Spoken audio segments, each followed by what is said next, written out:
안녕하십니까. 2021년 7월 17일 최병목의 팩트 시작하겠습니다.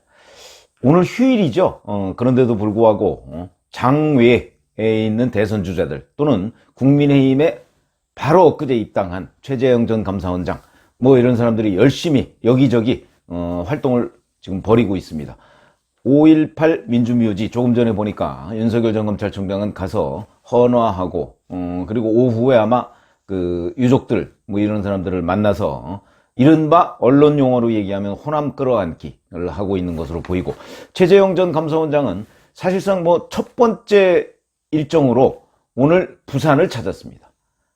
부산을 찾아서 뭐 쓰레기 줍기 뭐 이런 거를 이제 부인하고 같이 하고 있는데, 자, 이거는 이제 아마 이렇게 생각하실 겁니다. 아, 최재형 전 감사원장의 고향이 어디였지? 뭐 이렇게 되다 보니까 고향은 창원입니다. 그러니까 자, 나는 PK 출신 대선 주자다. 근데 원래 창원에서 낳고서 사실 어렸을 때 서울로 올라와 버렸기 때문에 연고가 뭐 그렇게 있는 건 아니지만 그래도 여튼 창원에서 태어났으니까 창원이다, 이런 거를 국민들한테, 유권자들한테 보여주는 그런 첫 행보로 부산을 택한 것이다. 이런 것들이 정치적으로는 굉장히 의미가 있습니다. 자, 그리고 김동연 전 경제부총리, 잘 아시다시피 내일 모레죠, 책을 냅니다.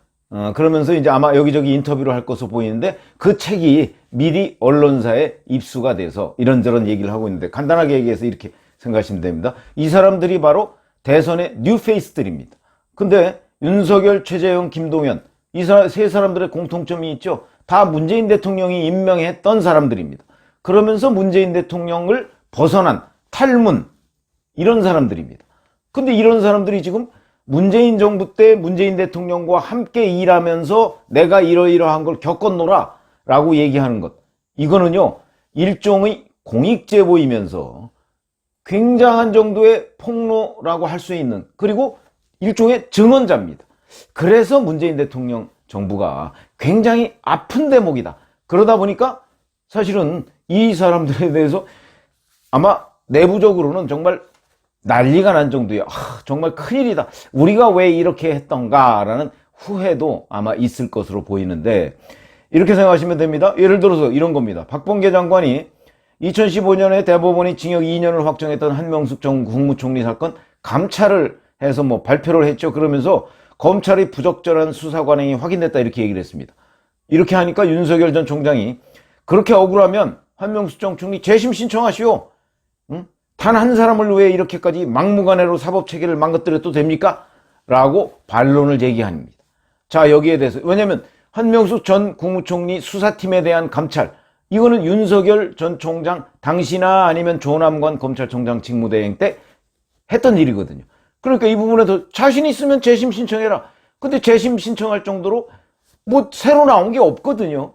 이러니까 이런 반격, 그럼 이런 공방을 봐가면서 유권자들은 누구 말이 맞는가 금방 판명이 됩니다.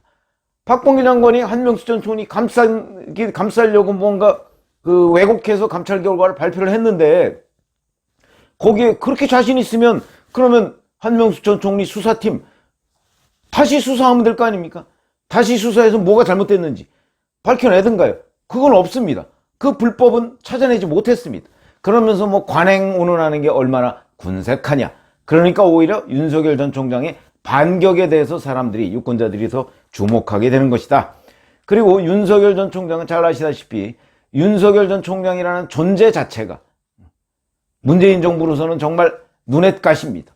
작년 1년간 추미애 법무부 장관이 그토록 탄압을 했는데도 불구하고 굴하지 않고 버틴 그 원동력, 그리고 바로 어제 나왔던 그 검언유착 의혹에 대한 법원의 1심의 무죄 판결, 이런 것들이 다 윤석열과 관련된 얘기입니다. 그러니까 문재인 정부로서는 얼마나 가슴 아픈 일이겠는가. 이것만 있습니까? 다음 주 21일 날 나올 김경수 경남지사 드루킹 관련 사건, 그 다음에 8월 달에 나온 정진웅 차장검사의 독직폭행 사건, 이게 다 윤석열 전 총장으로서는 반격할 수 있는 카드가 지금 줄줄이 쌓여 있는 것이다. 문재인 정부가 가슴 아픈 대목이죠.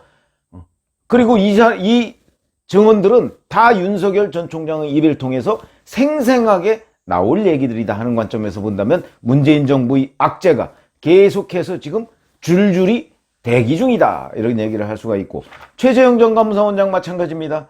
자, 16일 어저께 재헌절 성명을 냈었죠. 그 재헌절 성명에 보면 이렇게 되어 있습니다. 대통령이 통치행위가 헌법과 법률이 정한 권한을 벗어나서 행사된 경우가 많다. 헌법에 규정된 재청권이 제대로 행사되지 않았고, 국가의 정책 수립이나 집행 과정에서 통치자의 의중에 따라 적법한 절차가 지켜지지 않았다. 불법이다. 한마디로 얘기하면 불법이다. 이런 얘기입니다. 헌법과 법률에 정해진 권한을 넘어선 인사 개입도 많았다. 이거는 직권남용이다. 이런 얘기가 되는 것이죠. 자, 그 결과 공직자들이 국민보다는 정권의 눈치를 보는 경우가 비일비재했다. 지금 이거는 약간 일반론처럼 얘기했죠. 앞으로 아마 이런 것들이 종합적으로 하나의 케이스별로 다 나올 것이다. 우리 정치의 끊임없는 갈등과 반목, 극한적인 투쟁이 제왕적 대통령들 때문이라고 흔히들 말하지만 저는 동의하기 어렵다.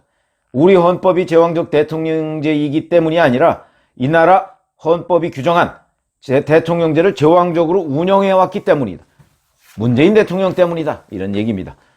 자, 이 제왕적으로 문재인 대통령이 헌법을 운영해온 사례, 아마 이것은 최재형 전 감사원장이 정치 참여 선언을 할 때 그때 보다 구체화될 것이다. 그렇게 된다고 본다면 문재인 대통령은 참으로 자, 이거를 어찌 해야 되는가? 엊그제까지 같이 일했던 사람들 아닙니까?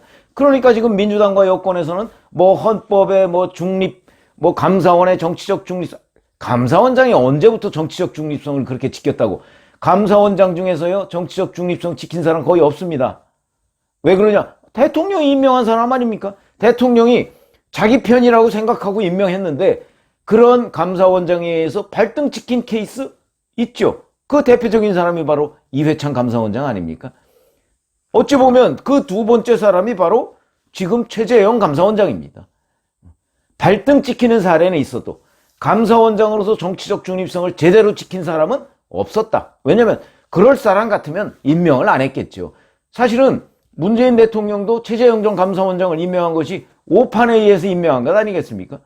최초에 제가 취재하기로는 그 7대 임명 불가 사유, 음주운전, 무슨 위장전입 어쩌고 저쩌고 이런 것들을 다 피하다 보니까 사람이 없었다. 그래서 그걸 다 충족시키는 사람이 누구냐? 그래서 최재형 전 감사원장을 추천받아서, 근데 누구로부터 추천받았느냐?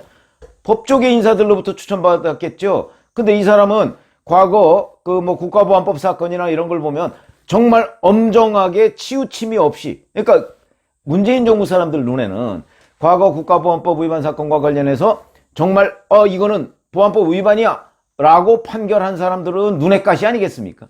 그런데 그거를 그나마 최재형 판사는 상당한 정도로 우리 법 연구에 하고 가까운 건 아니지만 그래도 이렇게 가려내서 그 중에서는 무죄 이렇게 한 것도 있고 보안법 위반으로 감옥살이를 시킨 것도 있고 이렇게 돼서 비교적 자기네들 눈으로 볼 때는 이른바 자기네들 눈으로의 적폐 판사, 그 사람들과는 좀 거리가 있다, 이래서 발탁했다는 거거든요. 그러면 어찌 보면 사람을 좀 잘 봤다라고 하는데 바로 그 사람에 의해서 지금 발등을 찍히고 심지어는 그 사람이 대선에 출마하겠다, 이렇게 지금 얘기가 나오고 있는 겁니다. 자, 그 다음에 김동연 전 경제부총리 19일 날 공개한다는 대한민국 금기 깨기라는 책에 보면, 이거 보니까 연합뉴스가 미리 입수했다 이렇게 해서 보도를 했는데, 자, 문재인 정부의 소득주도 성장 정책에 대해서 이렇게 얘기합니다. 네이밍부터 이름부터 잘못 지었다 이거죠. 소득만이 주도해서는 성장은 이루어지지 않는다. 공급 측면의 혁신이 함께 이루어져야 된다. 시장의 수용성도 충분히 고려하지 못했고 여기에 더해 시장과의 소통에도 실패했다. 아픈 대목이죠. 2018년 최저임금 16.4% 인상이라는 이 부분에 관해서도 최저임금 인상의 폭과 속도는 우리 경제 상황과 시장의 수용성을 고려해서 정해야 한다. 자기가 이렇게 제안을 했는데 이미 청와대 정책실 주도로 내부 결정됐다는 것을 뒤늦게 알았다. 그러니까 경제부총리 패싱하고 자기들끼리 최저임금 다 결정했다. 실제 결정해야 될 강요는 패싱당했다. 이런 걸 얘기하는 거죠. 정책실과 크게 부딪혔다. 이 당시가 장하성 정책실장 시절 아닙니까? 고용에 미치는 영향이 가장 큰 걱정이었다. 대통령께 현실을 적나라하게 보고하려고 준비했지만 번번이 저지당했다. 중간에서 누군가가 이걸 저지했다. 이건 정책이 아니다. 이런 아픈 대목을 지적하고 있는 겁니다. 자, 이렇게 생각하시면 다 이 세 사람이 문재인 대통령이 지명한 사람들이고 문재인 대통령이 발탁한 사람들입니다. 그 발탁 자체가 저는 윤석열 전 총장 같은 경우 잘못됐다. 제가 이렇게 얘기를 한 적이 있었죠. 왜냐하면 서울중앙지검장 원래 고검장급이었는데 그걸 지검장으로 내리고 윤석열 검사를 검사장으로 승진시켜서 완전히 우인설관한 거나 거의 마찬가지입니다. 잘못된 거죠. 그리고 몇 기수 뛰어넘어가면서 발탁한 겁니다. 그러면 충성하겠죠. 그 충성의 결과가 바로 이명박 정부와 박근혜 정부에 대한 적폐청산 수사였었죠. 거기까지였다면 아마 윤석열 전 검찰총장도 정권의 앞잡이다 이렇게 비판을 받았을 것입니다. 지금도 일부 그렇게 비판하는 사람들이 있죠. 그러나 이 사람은 거기에 그치지 않고 살아있는 권력의 잘못된 부분을 들여다봤을 때 거기에 대해서도 칼을 댔다. 그 차원에서 윤석열이라는 사람은 본인이 범죄 혐의를 보면 이게 내 편이냐 가리지 않고 그저 범죄 혐의에 대해서 수사를 하는 사람이구나 하는 것들을 국민들이 알았기 때문에 저는 지지하고 있다고 보거든요.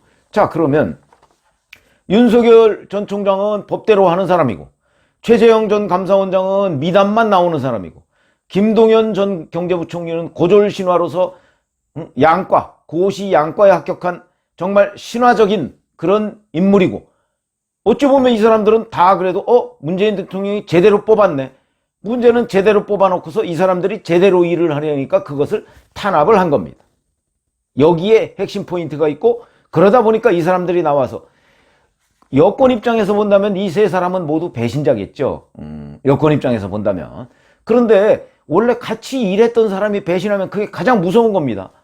왜냐하면 차라리 지금 국민의힘에 있었던 사람이나 이런 사람들은 그냥 비판을 합니다. 문재인 정부. 그런데 거기에 제대로 내가 경험해봤더니 이런 일이 있더라 라고는 얘기 못하죠. 경험을 같이 안 해봤으니까. 근데 이 세 사람은 자기가 문재인 정부, 문재인 대통령 밑에서 같이 일했던 사람들 아닙니까? 그러니까 유권자들 입장에서 보면 이 세 사람의 폭로는 그냥 일반적인 비난이 아니고 바로 공익제보적인 성격을 띠는 겁니다. 내가 문재인 정부에서 일해봤는데 이렇게 불의의 현장을 내가 봤다.